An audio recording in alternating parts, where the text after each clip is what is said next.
आखिर क्या हुआ जब स्वर्ग के शक्तिशाली हाथी ऐरावत और पक्षियों के राजा गरुड़ का हुआ सबसे खतरनाक युद्ध। आखिर दोनों के इस युद्ध में किसकी हुई जीत और किसकी हुई हार। स्वागत है दोस्तों आपका हमारे इस चैनल में। तो बिना समय गवाएं चलिए अब करते हैं ज्ञान की बात। वीडियो में आगे बढ़ने से पहले हमारे चैनल को सब्सक्राइब अवश्य कर लें और बेल आइकन जरूर दबाएं।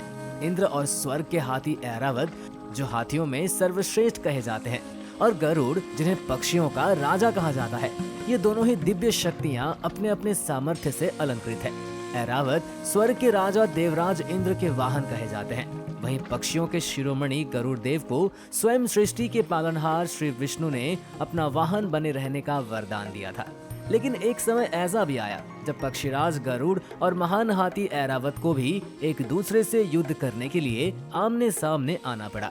दरअसल हरिवंश पुराण की एक कथा के अनुसार जब देवताओं और राक्षसों के बीच अमृत पान के लिए समुद्र मंथन किया गया, उस समय समुद्र मंथन से हाथियों में शिरोमणि ऐरावत प्रकट हुए, जिन्हें स्वर्ग के राजा इंद्र के अधिकार में दे दिया गया।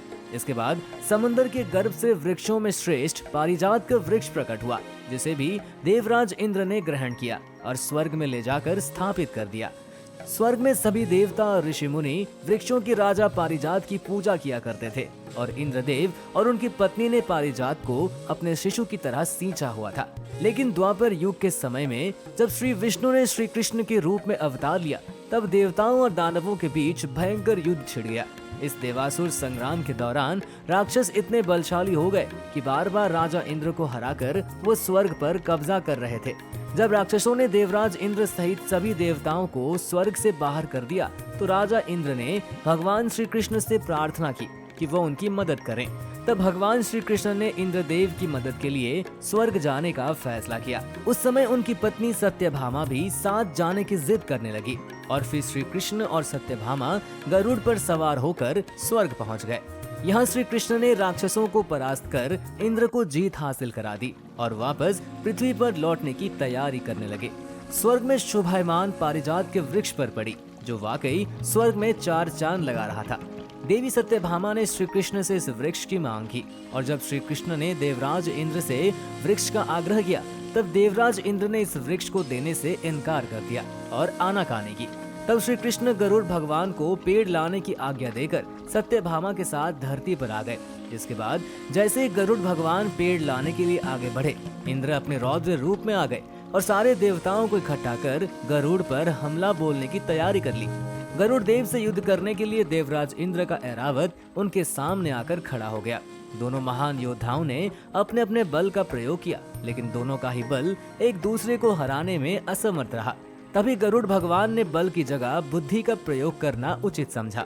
अब क्योंकि गरुड़ भगवान स्वयं श्री कश्यप के पुत्र होने के नाते बलवान के साथ बुद्धिमान भी थे, तो वो अपने बलशाली और बड़े बड़े पंखों से ढेर सारी मिट्टी भर कर लाए और देवताओं और ऐरावत की तरफ फेंक कर पेड़ लेकर उड़ गए और देवी सत्यभामा को सौंप दिया। इस प्रकार पारिजात का पौधा स्वर्ग से धरती पर आ पहुंचा।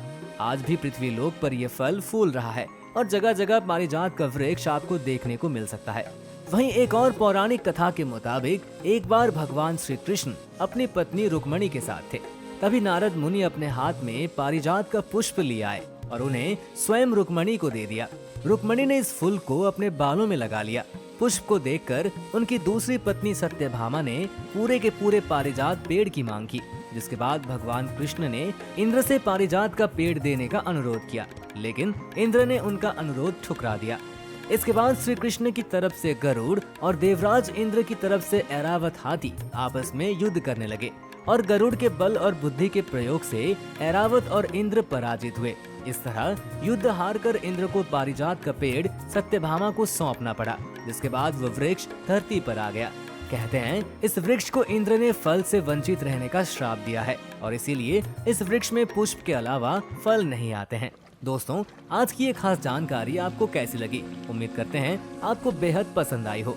अगर आपको अच्छी लगी हो तो वीडियो को लाइक करें और हमारे चैनल को सब्सक्राइब करें और अपने सभी संबंधियों में इस वीडियो को शेयर करें। तो मिलते हैं अगली बार एक नए वीडियो के साथ। तब तक के लिए बाय बाय।